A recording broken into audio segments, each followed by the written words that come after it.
while everybody's waiting to see who's next. Tell me who the hell is fighting for we interest. So many rumors spreading around the place. Corruption is rampant, such a big disgrace. You could feel the anxiety, the people fed up with she. Look the way she went and how she signed away our whole country. You implement the 12%, now people can pay their house. Red house, that money spent, we can't breathe. It's time to repent, we can't breathe. You hire one to fire one, oh Lord, what a contradiction. Now look what you've done, we can't breathe. To a Swaligan son, we can't breathe. All the wheeling and dealing with the Dutchman was never part of the plan. Now hope you could understand how you're suffocating the whole nation. I can't breathe. I can't breathe.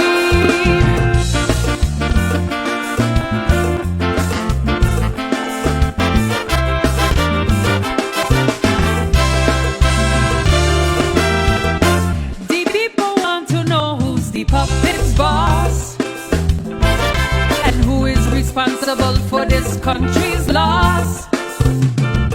They're giving and giving all the way land across. They ain't leaving nothing for a local cause. They think they could outsmart we gon' fight for we property. Look the way they went and how they sign away. Oh, Welcome to the Late Night Show. Hope everything is okay. Hope everything is all right. I'm your host, Andy.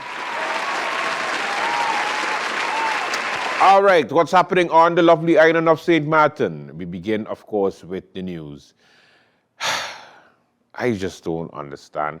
It's like a deep sigh has to come every single time when I talk about, the prison situation, justice workers, immigration policies that makes no sense, programs that are put together for illegals to only through persons who were employing them illegally, having to send information to the Ministry of Justice out of good faith, hoping that they will receive a positive answer on their request to stay on the island to fix their papers during a pilot project recently launched by the Ministry of Justice and VSR.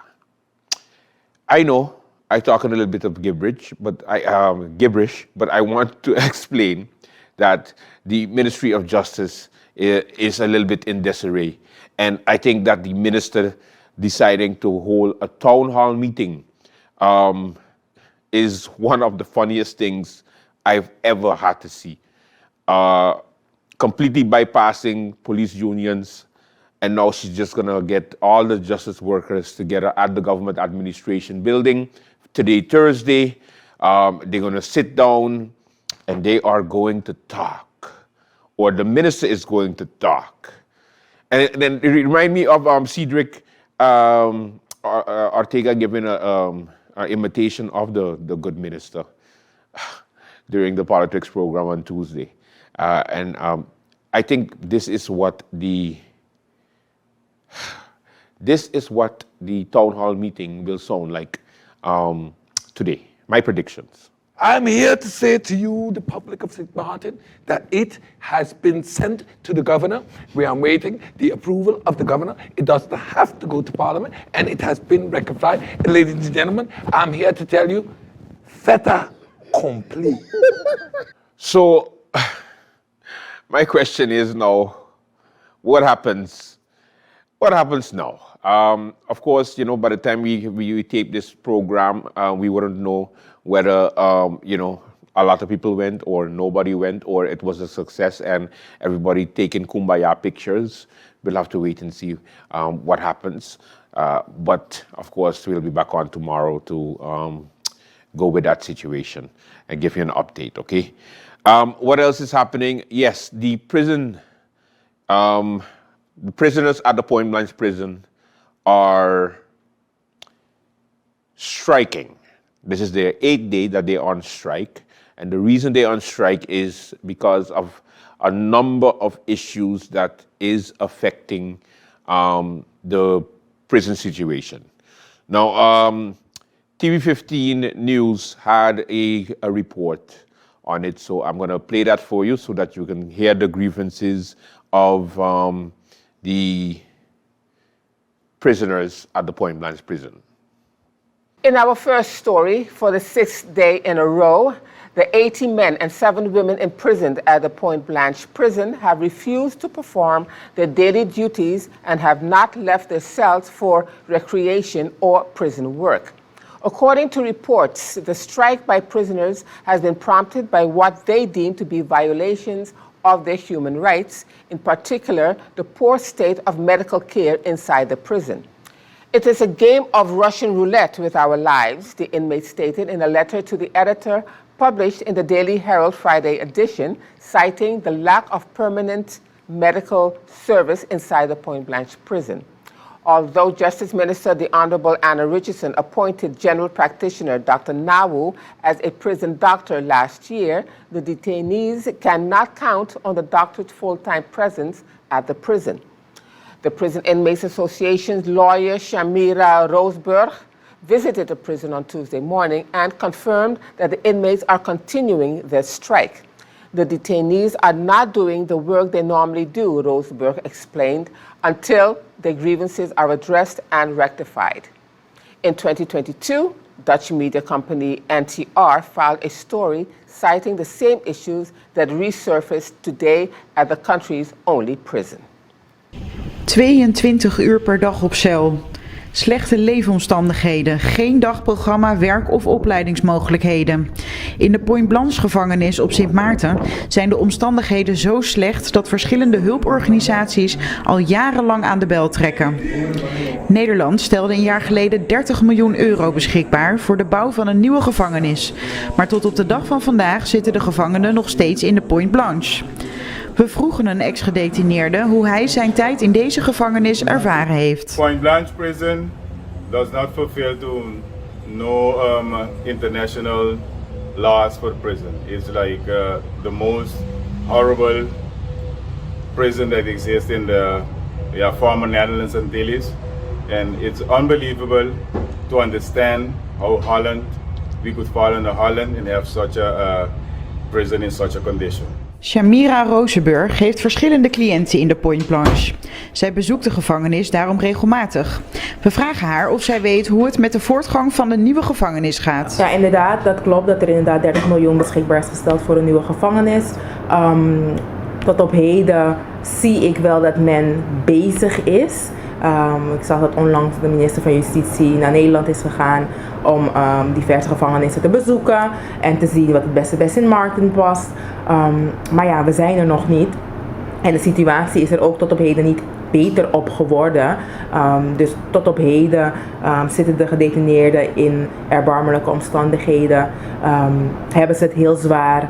Krijgen ze zware straffen opgelegd. 18 jaar, 22 jaar. En dan om in de gevangenis als Point Blanche gedetineerd te zitten, is heel erg zwaar. What they should do is, to me, is like I find they should just throw down the whole building. Start from zero. Place the inmates them somewhere else and build a completely structured new jail. That might result in, and avoid that, it's always full and the same inmates comes back again, because when you build a new jail and it's structured, everything in place, case manager, social worker, education, everything, you have a dagprogramma, I think a lot of things going to be avoided. And the society will feel it because people would not resort to crime. They learn something, a craft or whatsoever, they come out and they work. So we shouldn't have that problem again. Meanwhile, Director at the Point Blanche Prison and House of Detention, Mr. Stephen Carty, in response to the letter to the editor in the Daily Herald newspaper of January the 5th, 2023, stated, on Thursday that it cannot be denied that the attention that the Point Blanche prison has received from the Ministry of Justice over the last 3 years has been far greater than in any other period prior to that. There are independent reports available that attest to this. As such, he believes that among the inmate population, there are many persons who agree. There has been and continues to be steady progress at the prison. However, if the inmates are of the opinion that the pace of the development is not moving fast enough, that is a discussion that he, as director, is more than willing to have with the association. So there you go. At least you get an idea of what's happening. And at least you get to see a report from 2022 from the Caribbean Network where you hear a former inmate and also the same lawyer that is representing the Inmate Association speak to the population. We always knew we had problems at the Point Blanche prison. At least we're building a new jail and not more schools. Priorities. I love it. All right, another thing is the Democratic Party is hosting their Congress at the end of the month. I think it's the 22nd or the 23rd. And they do it in Cahill. And DB Red Machine is back. I'm not going to focus too much information, any type of promotion on that, because the first time they did it, they canceled it or postponed it for no reason. And now they're saying that they're going to have it again, so I ain't studying that. But good luck to Auntie Sarah and her Congress or her convention or her meeting or her re-energizing meeting of DP is back. All right? And last but not least, the URSM, the leader of the URSM, Dr. Luc Mercelina. I understand that a number of prospects are going towards the party, and I'm hearing some names that are coming up that will be joining the party, and I think it would be very interesting. You know, I'm hearing names like the current Minister of Finance, Atwell Irion, jumping ship from the National Alliance to go to URSM. Wow. Then I'm hearing names like, I don't know if I'm ready to say it, but, you know, I think that the Minister of Justice, Anna Richardson, would be a perfect fit with the URSM, you know, and the wonderful police union. That's a joke. They are the same party. That would be hilarious. No. They don't want her. They don't want her. No.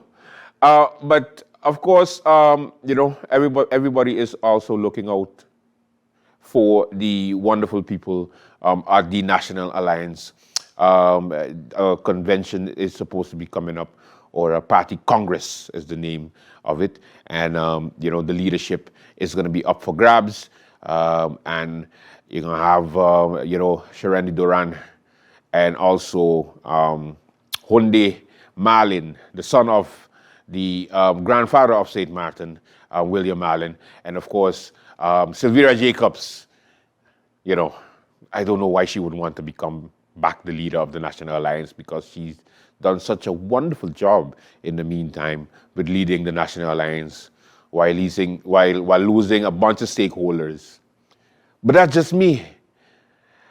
Anyway, welcome to the Late Night Show. We have a good one for you. Let's begin. Government must set examples, and government must be the one that sets the example in this area.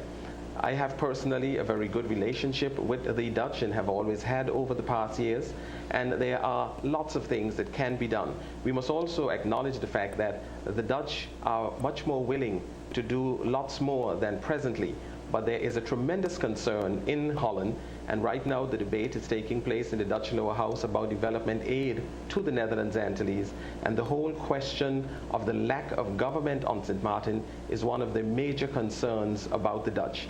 And so the people of St. Martin must realize that it's high time that we get a government, a responsible government, and they will find that once they put a responsible government in place, that the response from the Dutch as well as from other governments will be quite different.